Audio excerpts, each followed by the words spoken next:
Well, I was going through my library tonight and I was looking for a few different books that I'm going to be reviewing soon and came across this classic, The Anarchist Cookbook. And I I really need to do just a whole separate review, a breakdown of this, but that's going to take a little bit more prep. So what I was thinking about when I saw this is I originally got this in, I don't know if I marked it, but I think I originally got this in 1991 from a store in Dallas that I don't know if it's still around or not. They had a few different locations. They were called the Spy Supply, and they were like a shop for private investigators and people who fancied themselves, into that sort of thing, and had a lot of cool stuff, a lot of books like this, and a lot of espionage-related stuff. They had their like listening devices, all within the confines of the law. It was all like legal stuff, but it was all things geared towards spy stuff. And that was one of the things they had there. And I remember me and a friend of mine from high school, we were always going over there trying to get our money together to buy stuff like this. And we got it. And this, of course, is the Anarchist Cookbook. And this is a classic from, I think, like 1971. And I think this copy was printed in 1989.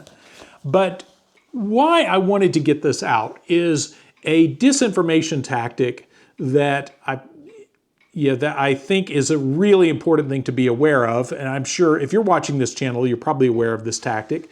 And if you're not, this is your lucky day. But it's a tactic called poisoning the well. And books like this, and we'll get to the connection here in just a minute, but poisoning the well is a tactic that's used when there is a source for information and the information is valuable, it's valid, you can't prove it wrong, it's getting out into the public, so how do you fix that? Well, you can't stop the information, but you can poison the well. And you can make it so that people stop going to the well to get the information. And a good analogy for that is many of you, if you're my age or younger, you probably remember Napster in 1999 and then later LimeWire, and I'm sure there's others that I'm not aware of, but those are the two major ones that I may or may not have used at some point in time. But those were both file sharing software where you could go and look through files on other people's computers and share music files. And so you could look up, say, like your favorite U2 song and see if they had an MP3 of that and download it. And back in, let's see, I think it was the end of 99, beginning of 2000 or so was when Napster really exploded. And a buddy of mine, in fact, the same guy that we shopped for this book together, he was one of my first friends that ever had broadband internet. And once he discovered Napster, we would go sit at his house and try to think up all these songs from our youth and see if we could find them. And downloaded gigs upon gigs of music that way. And as that became more popular, and then of course, as the record companies got very upset with this and took legal action to shut down Napster, and then again later LimeWire and other, like I said, I'm sure there's other software, similar stuff out there. One of the things that you started noticing was files that were labeled as music files, like say you're looking for a Duran Duran song. It might be Hungry Like the Wolf, but it was actually a virus, but it was made to look like a music file. So you might be, if you weren't paying attention and looking at all the file extension and everything, you might download that and download a virus. And that was done with both Napster and LimeWire, and I'm sure many other softwares, is eventually the viruses got so bad on there and there was so much to sift through, most people wouldn't do it, or they would have to have a special computer set up just to download music so they could watch out for the viruses, because you open one of those that you think is a music file and immediately crash your computer. And that's much how poisoning the well goes with disinformation is since you can't stop the actual information from getting out, you release really bad information, harmful information, stupid information, and you release it in with the other information. And what happens is most people, kind of like LimeWire and Napster, most people will say, you know what? This isn't worth my hard drive. This is not worth risking all my family pictures stored on this computer machine. You know, I'm going to tap out on this. I'll just buy my Beatles album from the record store. So that's how that works. That's how poisoning the well works. And the same thing is used in the information space on YouTube and podcasts and that sort of thing, is when you can't stop the flow of information, when the truth has gotten out and people are talking about it, the best thing to do is load just enough BS in there with the real information that now, unless somebody really sifts through and really wants to put their discernment hat on and sift through it all, they're just going to give up and walk away. And they're going to go back to their trusted MSNBC, Fox News, or whatever. But it's real important to know how that works and how that affects this space that we're in right here, because that's one of the reasons why I try to be very careful about, I mean, obviously there's books I've reviewed on this channel that I don't agree with, and I say as much. But we have to be very careful that we don't wind up downloading those viruses. Now, here's the thing, is that all comes down to discernment. I'm not worried that I'm going to read a bad idea and suddenly turn evil. I'm not worried about that at all. I think all ideas out there deserve a fair hearing. And in the marketplace of ideas, as they say, good ideas win over bad ideas. But there are ideas that can get you chasing your tail over things you could never prove or verify in any way that waste your time and resources in such a way as to distract you from legitimate things you could be doing.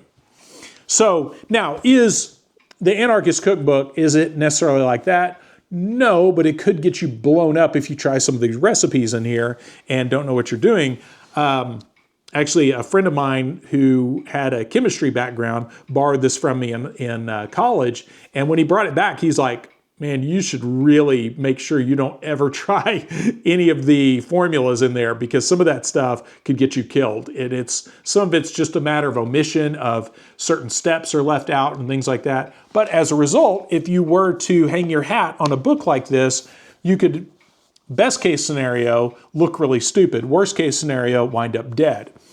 And one of the interesting things in this, in the foreword, there's the quote, this book is for the people of the United States of America. It is not written for the members of fringe political groups such as the Weathermen or the Minutemen. Those radical groups don't need this book. They already know everything that's in here. If the real people of America, the silent majority, are going to survive, they must educate themselves. That is the purpose of this book. Now, the funny thing, and I think someone else had mentioned this too, but the silent majority is typically used to refer to the dead, because they're the silent majority, because they're done talking, they're dead. So typically when you hear silent majority, people will sometimes throw that term around, and I don't think a lot of people realize what that is. That's a cryptic way to refer to the dead people, because there's more dead people than alive people on Earth. So the silent majority is a way to refer to the dead. So saying this could help you, become the silent majority is not exactly a great endorsement for this. But books like this were designed to do just that, to poison the well of information. Because really, if you want to learn about explosives or something like that, take a chemistry class. I mean, you could learn. Just from basic chemistry, you could learn all this stuff. Like my dad taught me basic gunpowder formulas, just stuff that he learned in chemistry class, and all that stuff worked fine without blowing me into pieces. So books like this, and there's some others that I have in my library that I'll have to talk about that I think are deliberately there to steer people off of cliffs. And then there's certain ones that are designed to steer people off ideological cliffs, to make them look foolish or to get them, again, put into a position where they might do something illegal, which then makes you fair game for the state to come after you. So I say all this to say it's a really good idea, especially now with all the, I think that we're at the cusp of some major things changing in our world, and possibly in really good ways. But for that change to happen, and for the good that needs to happen, we have to be very discerning in the information we digest and be very careful and realize that there are bad actors that are deliberately going to poison the well and deliberately going to put out certain topics and certain conspiracy topics introduced into the independent media world like this, that will be designed to distract and mislead people into a place of inaction. So again, when they realize the well is poisoned, they will stop going to the well. So, and really, again, the only real defense for it is discernment. It's kind of like once you realize the water's contaminated, you don't stop drinking water. You just realize I'm going to have to boil the water. I'm going to have to put the iodine tablets or whatever in to purify it or do something, but I can't just drink the water as is. And that's kind of the information space we're in now. We have to be very careful about a lot of that. And I'm not going to list off all the things because I think that's ever changing. There's a lot of things out there that come and go. There's a lot of information fads that come and go. And I think just being vigilant against that and realizing a lot of those things that can get us just chasing our tail lead us away from actual quantifiable corruption. I'm looking for a book, things like this are a great example. Blue Thunder, which I got because of the Control History.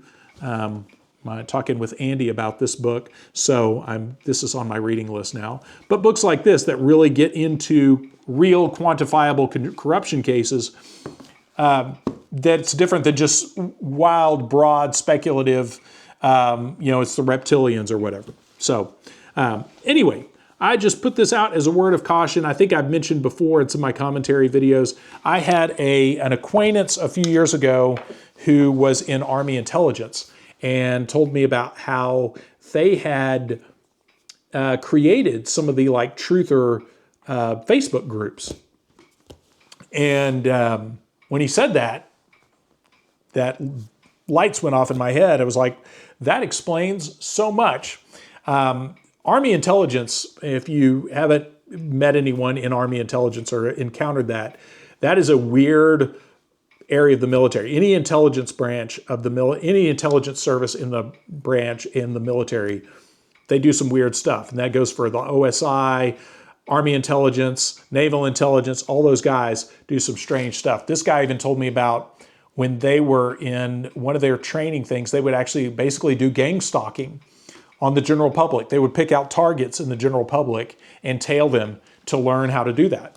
So when he told me that about some of these guys creating some of these Facebook groups, that explained a lot. So, and I'll leave it there, but there you go. That I will come back to this for sure, but in the meantime, there's my thoughts on poisoning the well, and just use extra discernment, especially now, because I feel like every time the general population gets close to something major, there's that much more bovine excrement injected into the information space. So, as always, thanks for watching, and big thanks to the members out there for supporting the channel. Hope you all enjoy the content. I know it's all over the place, but that's my library. That's what you got to deal with. So, hope you are all enjoying it. Hope you are all having a good weekend.